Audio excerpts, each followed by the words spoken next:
বিজেপিতে জয়েন করলো মিঠুন চক্রবর্তীর হাত ধরে।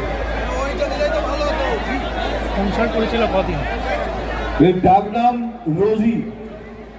এই রোজির হাতে আমি বিজেপির স্বস্তিকা ভুবনেশ্বরীকে ফ্ল্যাগ তুলে দিলাম। একটু আগে শুনেছেন আমাদের অপোজিশনের যে ক্যান্ডিডেট আছে তার এখনো পর্যন্ত লিগালি স্ত্রী, তিনি বিজেপি জয়েন করলেন।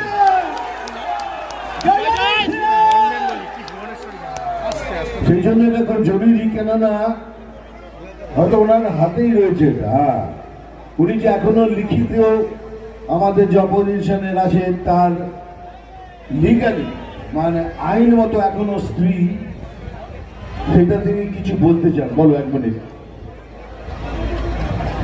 মুকুটমণি অধিকারীর লিগালি রেজিস্ট্রি করা ওয়াইফ আমি, স্বস্তিকা ভুবনেশ্বরী।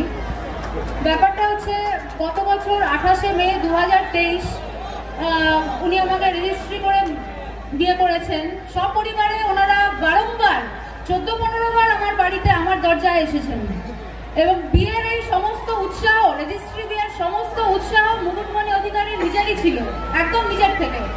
সেই সব সমস্ত অবভিয়াসলি এফআইআর, তারপরে ক্যালকাটা হাইকোর্টের মাধ্যমে রিট পিটিশনের চার্জশিট, সব জাস্টিসরা জানেন। ওনার পাঠানো টেক্সট মেসেজ, এবং আমি বিদেশে ছিলাম বাইরে, ওখানে বিদেশ থেকে আমি ডেনমার্কে ছিলাম, কোপেনহেগেনে। ওখান থেকে আমাকে জোর করে বারংবার মেসেজ পাঠিয়ে আনিয়ে চার্জ হিস্ট্রিতে তা প্রমাণিত হয়, যেগুলো অ্যানেক্স করা আছে হাইকোর্টের রিট পিটিশনে চার্জশিটে। তো ব্যাপারটা হচ্ছে যে আমাকে জোর করে আনিয়ে ওনারাই আমার দরজায় বারংবার আসে এই বিয়েটা করার জন্য। উনি বিয়ের ব্যাপারে মানে মুকুটমণি অধিকারীরই মারাত্মক উৎসাহ ছিল এবং ওনার পরিবারের।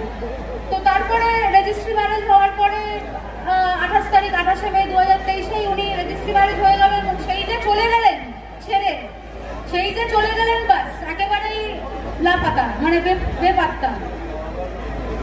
এবারে সেটাই তো আপনারা মানে মুকুটমণি অধিকারী এবং তার পরিবার আমাকে এবং আমার মাকে, আমার তো বাবা নেই, ভাই বোনও নেই, আমি আর আমার মা একলাই।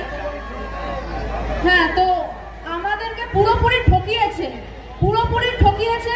আমার এই মানে খুবই বিনম্র অনুরোধ যে আপনারা কেউ মুকুটমণি অধিকারীকে দয়া করে কোনো ভোট দেবেন না, আমার এই একদমই ভোট দেবেন না। তাহলে আপনাদেরও কিন্তু ঠকতে হবে, আমারই মতন ঠকতে হবে, ঠিক এরকম ভাবেই ঠকতে হবে। আর আপনারা আমাদের এই জনদরদি, মানব দরদি আমার এই আঙ্কেল জগন্নাথ সরকার আঙ্কেল, এনাকে বিপুল ভোটে পদ্মফুল চিহ্নে ভোট দিয়ে আপনারা বিপুল ভোটে জয়যুক্ত করুন, বিপুল ব্যবধানে।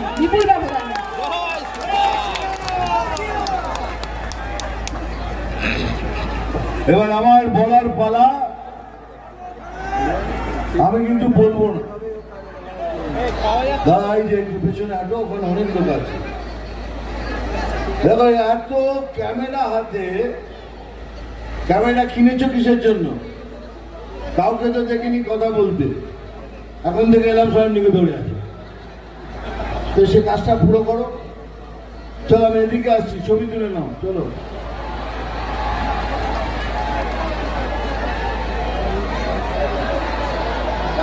ছবি তোল, হয়ে গেছে? তোমরা তোলো, এনাও তোমরা তুলে নাও।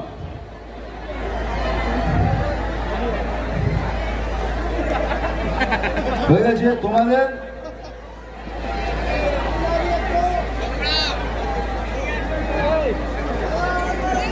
চলো, তোমরা তোলো ছবি। হয়ে গেছে? তোমরা চলো, ঠিক আছে, তোমরা তোলো, যা পানি পড়ে যাও।